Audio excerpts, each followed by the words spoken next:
காட்ட தாமதம் வேண்டாமம்மா. ஓம் அமிர்தேஸ்வரி நமஹ. ஓம் நம சிவாயா. ஸோ இன்னைக்கு அருள்மொழிகளில் நம்ம என்ன பார்க்க போகிறோம் அப்படின்னா, பாகம் 5க்கு நம்ம வந்துட்டோம். ஸோ முதல்ல ஒரு அழகான டாபிக் நம்ம பார்த்தோம். லாஸ்ட் டைம் என்ன பார்த்தோம் அப்படின்னா, முதலாவது அத்தியாயத்தில் மாலை நேரத்தில் அம்மா நம்மளுக்கு சில விஷயங்கள் கண்கூடாக காட்டினாங்க இல்லையா. அதாவது ஒரு சென்ட்டுக்காரர் சென்ட் விற்கிறவர் அம்மாவை பார்க்க அவருக்கு ஒரு பெரிய விஷயத்த அம்மா பண்ணி காட்டினாங்க. அவர் தூங்கும் போது, அவர் ஒரு முஸ்லீம், அவர் தூங்கும் போது அம்மா நேரில் காட்சி கொடுத்து சென்ட் தேடி இருக்காங்க, எனக்கு சந்தன தைலம் வேணும் அப்படின்ற மாதிரி. அப்புறம் நெக்ஸ்ட் டைம் அவர் அம்மாவை பார்க்கும்போது அதை எடுத்துகிட்டு கொடுத்தேன் அப்படின்றதெல்லாம் நம்ம படித்தோம் இல்லையா. அதுக்கப்புறம் என்ன நடக்குது அப்படின்றத இன்னைக்கு பார்க்க போகிறோம். இன்னைக்கு எதை பற்றி அம்மா சொல்கிறாங்க அப்படின்னா, அன்பு கலந்த சேவை.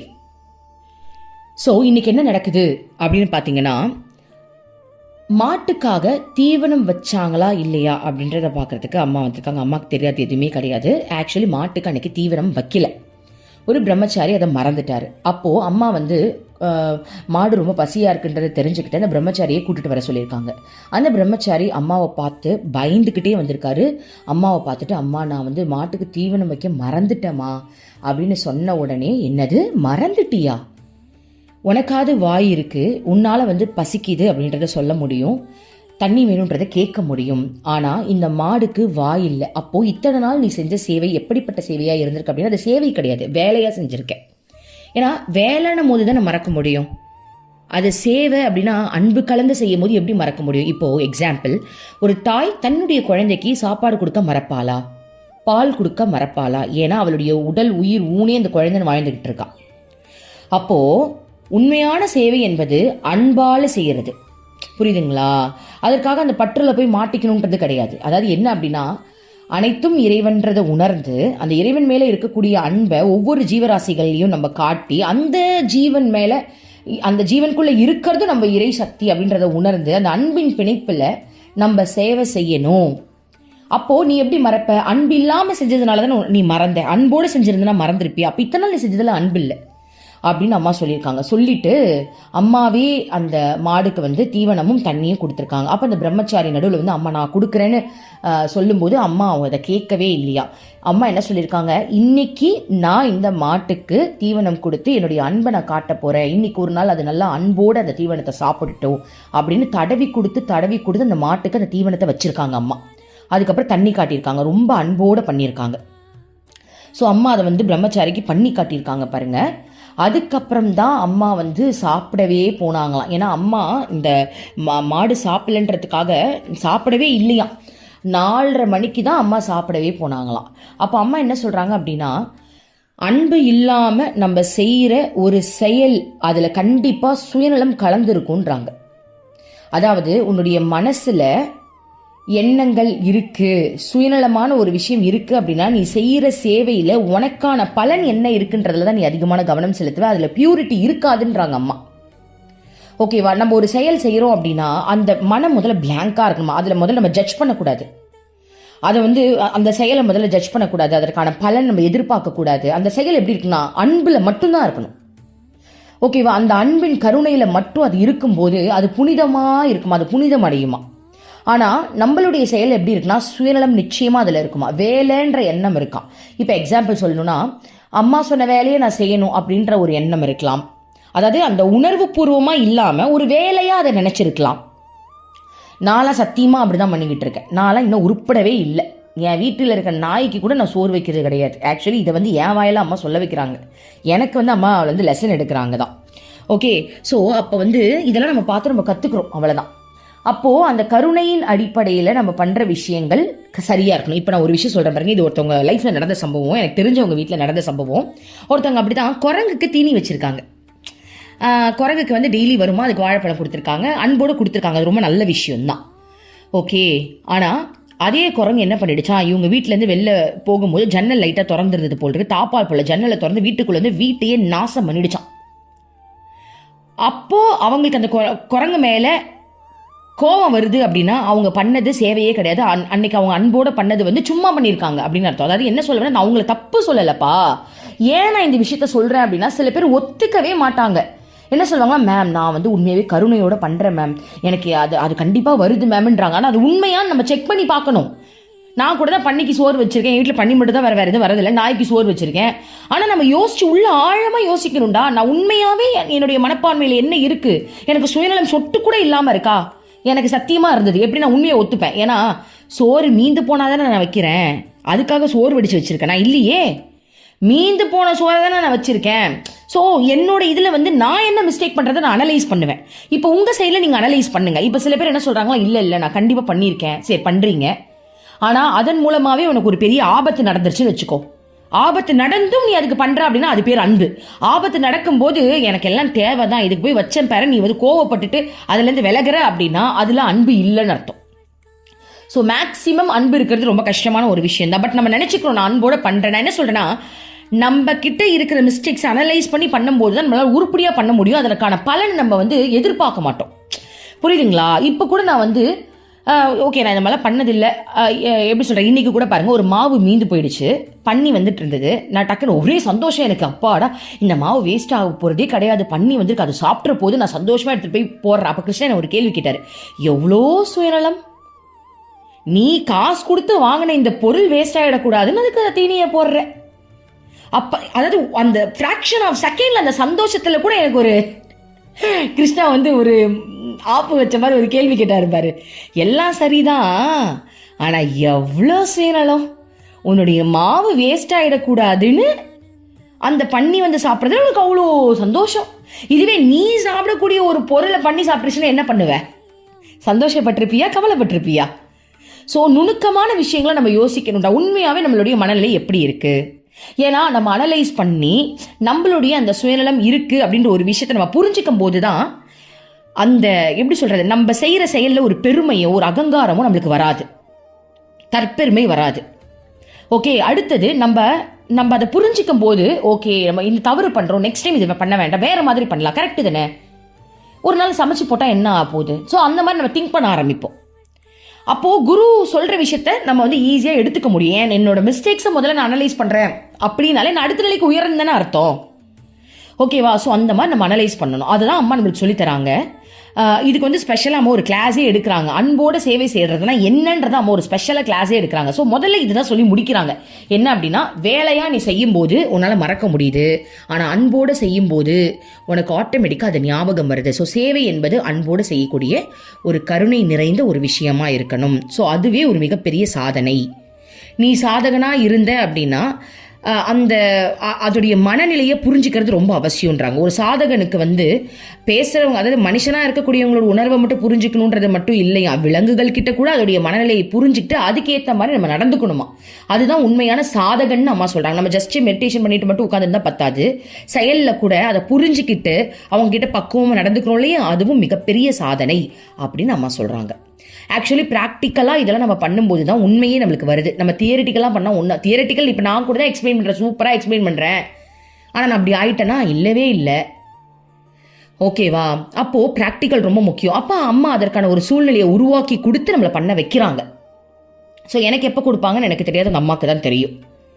ஓகேவா? ஸோ அதனால் நம்ம குருவை சரணாகதி அடையும் போது அம்மா நம்மளை பார்த்துப்பாங்க. ஸோ இதெல்லாம் நம்மளுக்கு இன்னும் வரலையே, நம்ம கவலைப்பட வேணாம். நிறைய பேர் சொல்கிறாங்க அருள்மொழிகள் படிக்கும்போது பயமாகவே இருக்குது, ஏன்னா அதை படிக்கும்போது தான் நான் எவ்வளோ தப்பாக வாழ்ந்திருக்கேன்னு தெரியுது, எனக்கு வந்து இதெல்லாம் நம்மளால் ப்ராக்டிஸ் பண்ண முடியுமான்னு பயமாக இருக்குன்றாங்க. நீ ஒரு ப்ராக்டிஸும் பண்ண வேணாம், இதெல்லாம் தெரிஞ்சுக்கிட்டு நம்மளை நல்வழிப்படுத்திக்கிட்டா போதும். அம்மா அதற்கான சூழ்நிலைகளை உருவாக்கி நம்மளை மாற்றுவாங்க. அதுக்கு தானே குரு இருக்காங்க, அதனால் கவலையே பட வேண்டாம். ஓகேவா? சரி, அடுத்தது ஓகே இருங்க, இப்போ இதை ஃபுல்லாக அப்படியே படித்து காட்டிடுவோம். படிக்கும்போது உங்களுக்கு நல்லா புரியும். நான் படிக்கல, வேறு ஒருத்தவங்க படித்து உங்களுக்கு நான் ரெக்கார்ட் சென்ட் பண்ண சொன்னேன், அதை கேளுங்க. நம சிவாயா. அன்பு கலந்த சேவை. பகல் 2 மணி ஆனபோது பசுக்களுக்கு தீவனம் கொடுக்கப்படவில்லை என்பது அம்மாவுக்கு தெரிய வந்தது. தொழுவத்தில் கட்டப்பட்டிருந்த பசுக்களை நினைத்து மனம் வருந்திய அம்மா அதை கவனிக்கும் பொறுப்பில் இருந்த பிரம்மச்சாரியை அழைத்து வர சொன்னார். அந்த பிரம்மச்சாரி குற்ற உணர்வால் தலைகுனிந்தவாறு அம்மாவிடம் வந்தார். பசுவுக்கு தீவனம் வைக்க தான் மறந்து போய்விட்டதாக அவர் சொன்னார். அம்மா மிகுந்த வியப்புடன், என்ன மறந்து விட்டாயா? பசி, தாகம் போன்ற சொல்ல தெரியாத இந்த வாயில்லா பிராணிகளுக்கு உணவு கொடுக்க மறந்து விட்டாயா? நீ சாப்பிடவோ தண்ணீர் குடிக்கவோ மறந்ததுண்டா?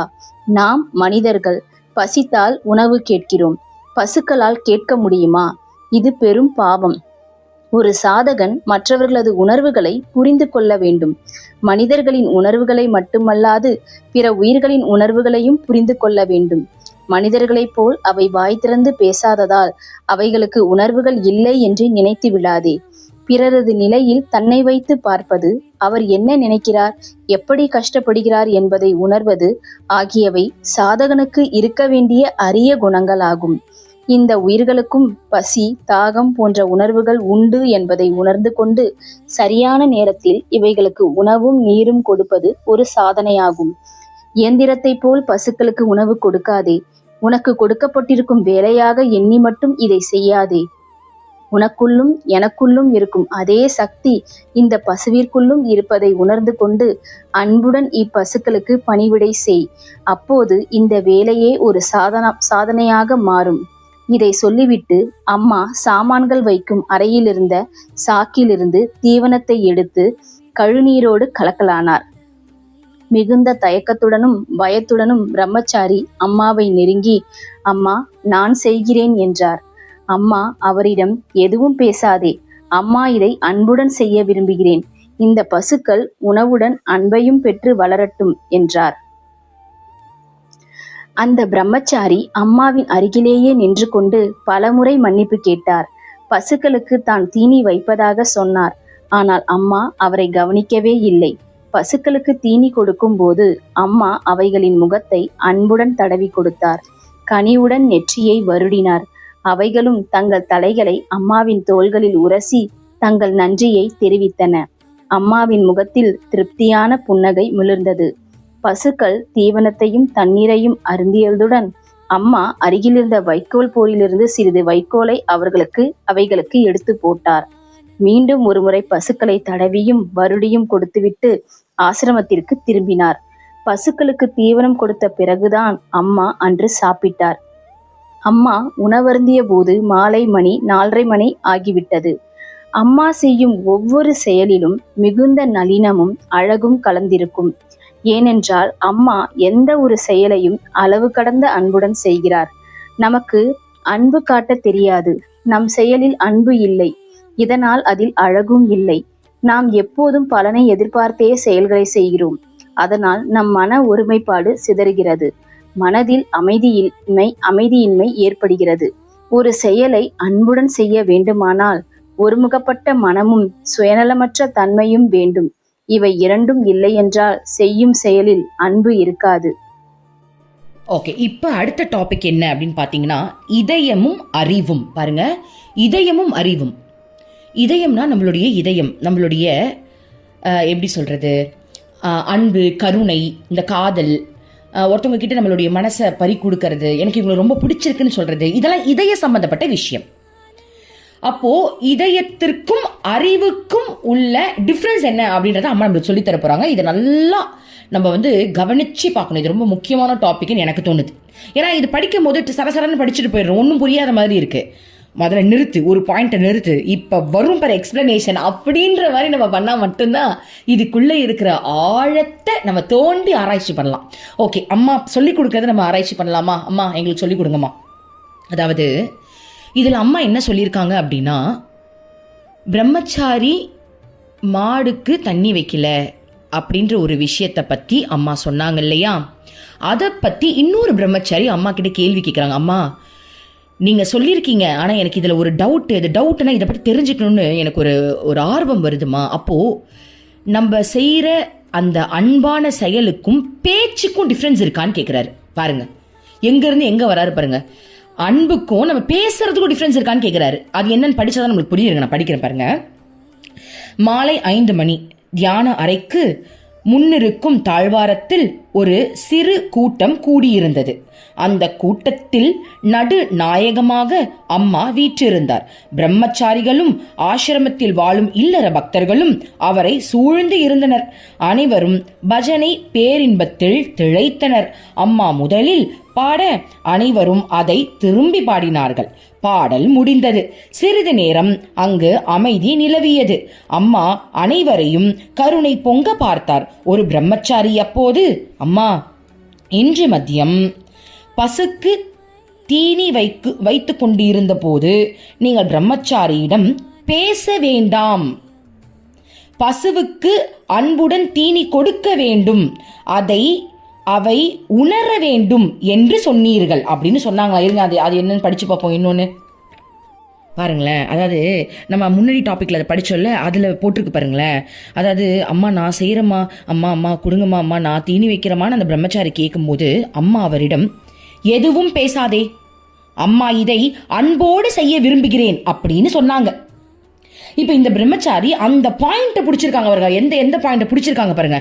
அம்மா நீ பேசாத, நான் அன்போடு தீனி வைக்க போற நீங்க சொல்றீங்கல்லம்மா, அப்ப பேச்சுக்கும் அன்புக்கும் ஏதாவது டிஃப்ரென்ஸ் இருக்கா, என்ன சம்பந்தம் அப்படின்னு கேட்கிறாரு. சூப்பர் கேள்வி. அதான் பாருங்க, பிரம்மச்சாரிகள்லாம் சும்மா கிடையாது, பாயிண்ட்டை வளைச்சு பிடிக்கிறாங்க பாருங்க.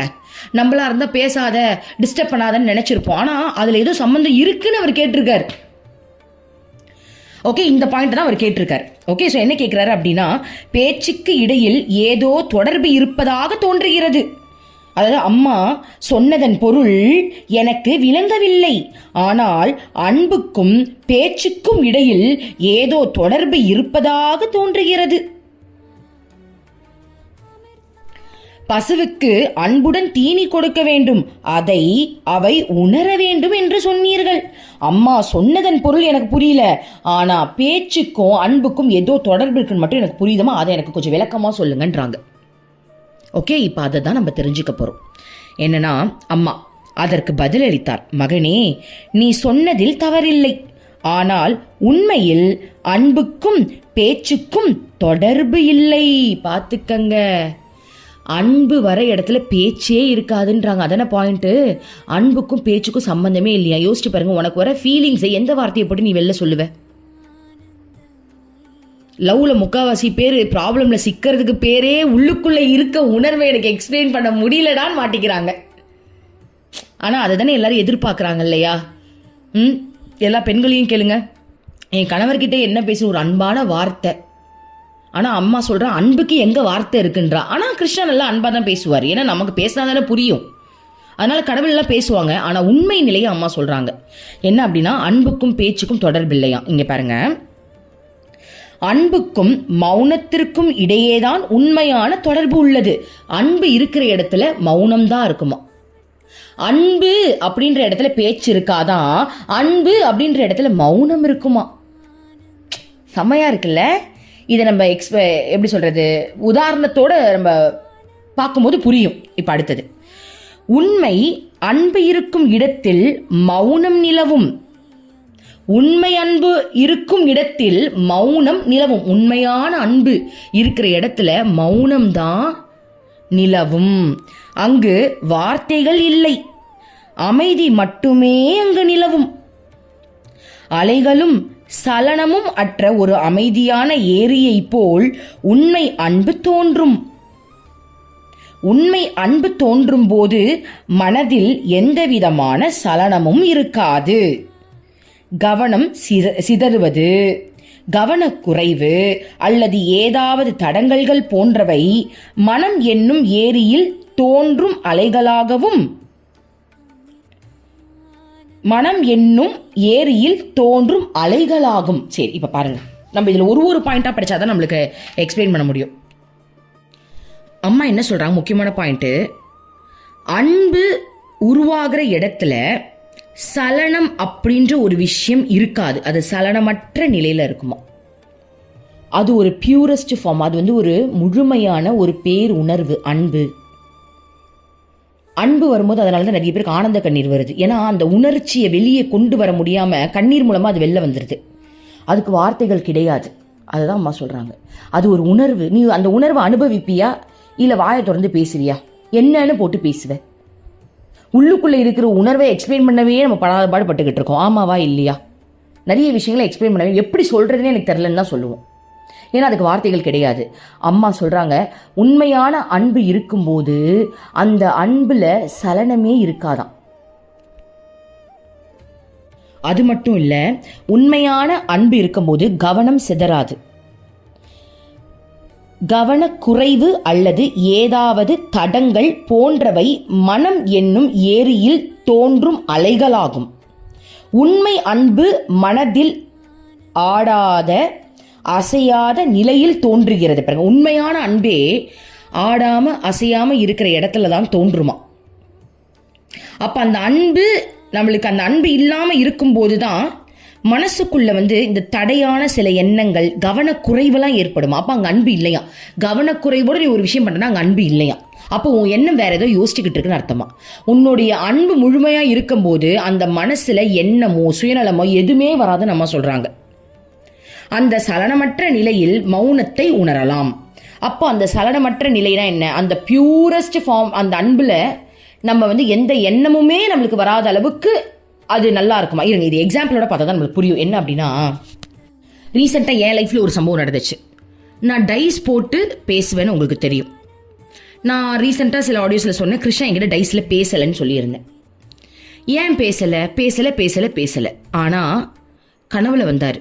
கனவுல நான் கிருஷ்ணாவை பார்க்குறேன், கிருஷ்ணா என்னை பார்த்தாரு. நாங்கள் கண் மூலமாக பேசினோம். அப்போ கையை பிடிச்சிக்கிட்டாரு. நான் சொல்கிறேன், நான் மனசுலேயே சொல்கிறேன், கிருஷ்ணா நான் சொல்கிறது உனக்கு புரியுதா, புரிஞ்சிச்சுன்னா 2 வாட்டி என் கையை அழுத்துன்றேன். என் கையை 2 வாட்டி அழுத்தினார். அப்புறம் அவர் சொல்கிறது எனக்கு புரிஞ்சுதா, நான் சொல்கிறது அவருக்கு புரியுதான்னு கண்ணாலேயே நாங்கள் பேசிட்டு வார்த்தையே அங்கே வரல. இப்போ தான் எனக்கு தெரியுது, அதை பற்றி தானே நான் கிளாஸ் எடுக்க போகிறேன்னு சொன்னதுனால தான் இந்த கனவு எனக்கு வந்திருக்கு போல் இருக்கு. அன்புல நீ என்னத்தை பேசுறது. இப்போ எனக்கு நான் அடிக்கடி கிருஷ்ணாவை பிடிச்சிருக்கான்னு கேட்பேன். என்னத்தை பண்ண சொல்ற, அது ஒரு உணர்வு, அதை அனுபவி. என்கிட்ட கேட்டுக்கிட்டே இருக்கியே, இதை நீ எப்ப அனுபவிக்க போற. புரியுதுங்களா. இப்போ ஒரு லவ்வர்ஸ் இருக்காங்க. அந்த லவ்வர் பக்கத்துல உட்காந்துக்கிட்டு என்ன பிடிச்சிருக்கா நீ சொல்ல, என்ன பிடிச்சிருக்கு உனக்கு, அதை கேட்கறது ஓகே. ஒன் டைம் கேட்டால் பரவாயில்ல. எந்நேரமும் அதுதான் பண்ணுவேன்னா அது எப்படி. அன்புன்றது உணர்றது தானே. எனக்கு உன்னை எவ்வளோ பிடிக்க தெரியுமா, ஐ லவ் யூ, உனக்கு என்ன பிடிக்குமான்னு கேட்கறத விட என்னுடைய அன்பை எவ்வளோ பிடிக்கும்ன்றத நான் உணர்றதே சூப்பராக இருக்கும்ல. அது ஒரு சூப்பரான விஷயம் தான். எனக்கு உன்னை எவ்வளோ பிடிக்கும்ன்றதை நான் உணர்றேன் பாரு, அதுதான் அன்பு. உனக்கு அதை புரிய வைக்கணும்னு நினைக்கும் போது தான் பேச்சு வருது.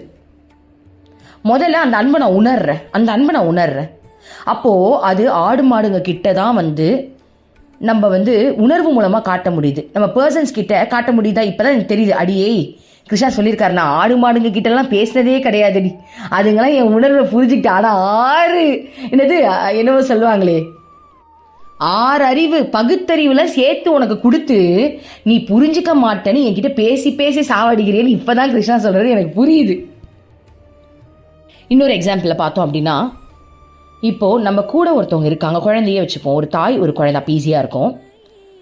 அந்த குழந்தைக்கு பேச தெரியாது, ஆனால் அந்த குழந்தையோடைய உணர்வு அந்த தாய்க்கு புரியும்.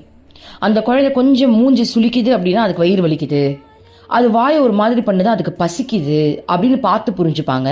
சில சமயங்களில் அந்த உள் உணர்வு ஏற்படும், ஐயோ குழந்தைக்கு பசி வந்திருக்கும் போலையே அப்படின்னு. சரி, இது கூட விடுங்க. இன்னொன்று, நம்ம கூட இருக்கிறவங்களுக்கு யாருக்காவது ஒரு உயிர் சம்மந்தப்பட்ட விஷயங்கள், அதாவது என்ன உயிரிழப்பு அந்த மாதிரி ஒரு விஷயம் நடக்க போகுது அப்படின்னா நம்மளுடைய உடம்புல அந்த உணர்வை நம்மளால் உணர முடியும் தெரியுமா. ஒரு மாதிரி ஒரு ஃபீல் நம்மளுக்கு வரும். ஏன்னா நம்ம அந்த அளவுக்கு அவங்களோட கலந்துருக்கோன்றது அர்த்தம். நம்மளுக்கு அவங்கள அவ்வளோ பிடிக்குன்றது தான் அதில் அர்த்தம். அவங்க மேலே ரொம்ப அன்பு இருக்கிறவங்களுக்கு மட்டும்தான் அது வரும். எங்கள் பாட்டி சாகும் போதெல்லாம் எங்கள் அப்பாவே என்னமோ தெரியல, கை ஆடுது, ஒரு மாதிரி இருக்குது, உடம்புலாம் ஒரு மாதிரி இருக்குன்னு சொல்லிக்கிட்டே இருந்தார். அந்த உணர்வு அவருக்கு பிரதிபலிச்சிருக்கு. அப்போது அவங்க அம்மா கிட்ட அவர் வெளியே அன்பு காட்டலனாலும் அந்த உள் உணர்வில் அந்த அன்பு கலந்துருக்கிறதுனால தானே அவங்களுக்கு நடக்க போகிற ஒரு சம்பவம் இவங்களுக்கு உணர்வு பூர்வமாக ரிஃப்ளெக்ட் ஆகிருக்கு. அதில் வார்த்தைகள் இல்லை பாருங்க, அது உணர்வோடு கலந்துருக்கு.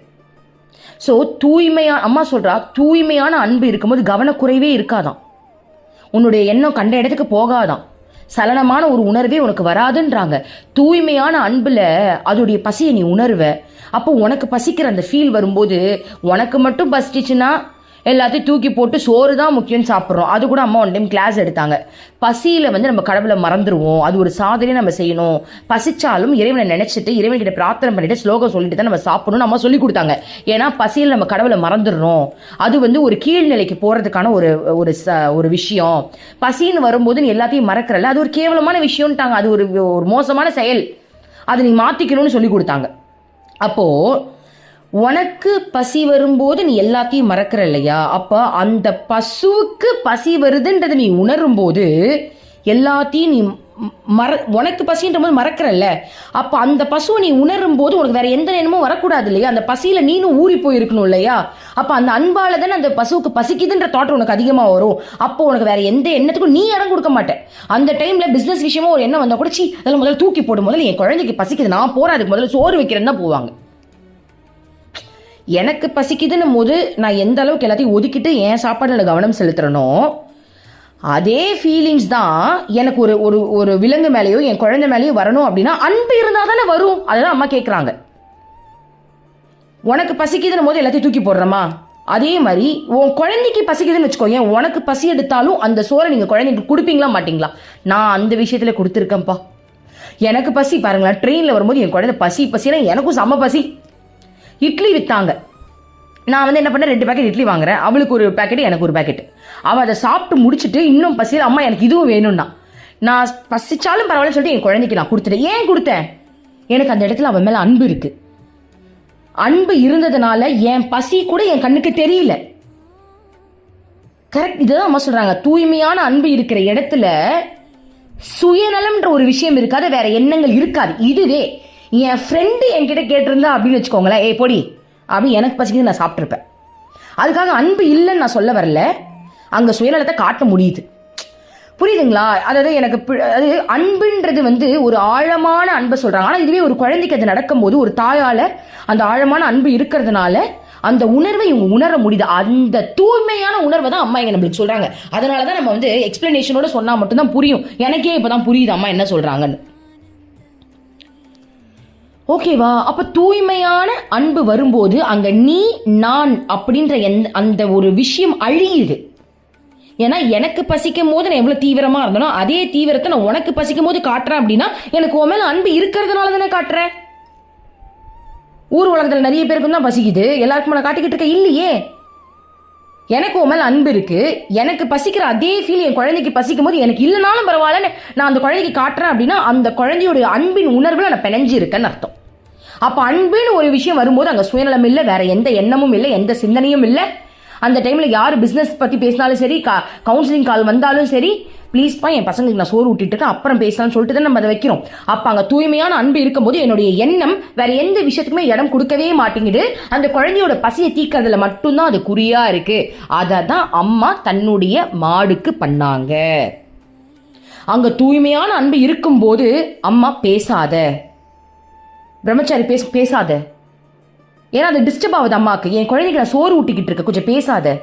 நீங்க பண்ணுவீங்களா மாட்டீங்களா? உங்க குழந்தைக்கு நீங்க சோறு ஊட்டும் போது, பிடிச்சவங்களுக்கு நீங்க ஒரு உணவு கொடுக்கும் போது நீங்க என்ன பண்ணுவீங்க? யாராவது உங்க நடுவில் வந்தாங்க, ப்ளீஸ்ப்பா நான் அன்பா நான் கொஞ்சம் ஊட்டிக்கிட்டு இருக்க, கொஞ்சம் வெயிட் பண்ணுங்களேன் ப்ளீஸ், சொல்வோமா மாட்டோமா? அதே தான் அம்மா பண்ணியிருக்காங்க. அன்பின் அம்மா சொல்றா தூய்மையான அன்பு இருக்கும்போது கவனம் செதறாதுன்றா. ஏன்னா அங்க பசிச்சா எனக்கு பசிக்குதே.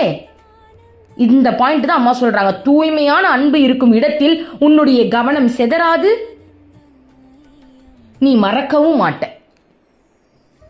ஏன்னா அங்க நான் நீன்ற தனி இல்லை, அங்க அன்புன்ற ஒரு விஷயத்துல அந்த நான் நீன்றது அழிஞ்சு போகுது. நான் அப்படின்றது நான் ஒரு தாய், நீன்றது என் குழந்தைன்னு வச்சுக்கோங்களேன். என் குழந்தைக்கு பசிக்குதுன்ற போது நான் அந்த அன்பு உணர்வில் அங்கே கலந்து இருக்கிறதுனால இந்த நான் எனக்கு பசிக்குது அப்படின்ற எண்ணத்தை கூட நான் அழிச்சிட்டு என் குழந்தைக்கு ஊட்டி விடுறேன் இல்லையா, அது எவ்வளோ பெரிய விஷயம். புரியுதுங்களாடா? ஸோ இதுதான் அம்மா சொல்றாங்க. அடுத்தது பார்க்கலாமா? அந்த சலனமற்ற நிலையில் மௌனத்தை உணரலாம். மனதில் பேசுங்கள், அங்கு மனதின் பேச்சுக்கள் அங்கு நின்று விடுகிறது. உண்மை அன்பை அந்த மௌனத்தில் உணரலாம். மௌனம் ஒன்றே உண்மையான தூய அன்பின் மொழியாகும். ஓகே, ஸோ இதோட இன்னைக்கு முடிச்சுக்கலாம். நாளைக்கு அறிவை பற்றி அம்மா சொல்கிறாங்க. அறிவுனா என்ன? ஆக்சுவலி அறிவுன்றது ஒரு ரெக்கார்டாக, நீ சொல்கிற வார்த்தையை அதை ரெக்கார்ட் பண்ணிவிட்டு அந்த உணர்வை வெளிக்காட்டணும் போது இந்த வார்த்தை ஓகேவா இருக்குன்னு அது வெளில கொடுக்குது, அவ்வளோதான். ஏன்னா என்னுடைய மைண்டு தமிழை ரெக்கார்ட் பண்ணி வச்சிருக்கு, இங்கிலீஷை ரெக்கார்டே பண்ணல, தங்கிலீஷாக ரெக்கார்ட் பண்ணி வச்சிருக்கு. அமெரிக்காவில் இருக்கிறவங்களுக்கு இங்கிலீஷை அந்த மைண்ட் ரெக்கார்ட் பண்ணி வச்சிருக்கு. அவங்க ஃபீலிங்ஸை அவங்க இங்கிலீஷில் சொல்கிறாங்க, என் ஃபீலிங்ஸை நான் தமிழில் சொல்கிறேன். இதுலேயே தெரிஞ்சுக்கலாம் அது ஒரு ரெக்கார்டிங் பிளாட்ஃபார்ம்னு.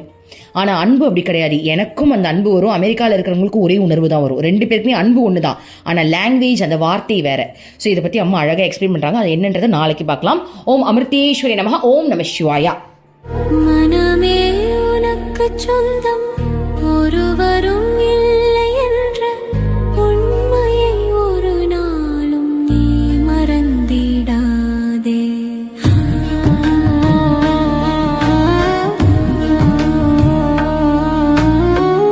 அர்த்தமற்ற கர்மங்களை செய்து கொண்டே சம்சாரத்தில் பயனின்றி நீயும் வீணாய் அலைகின்றாயே.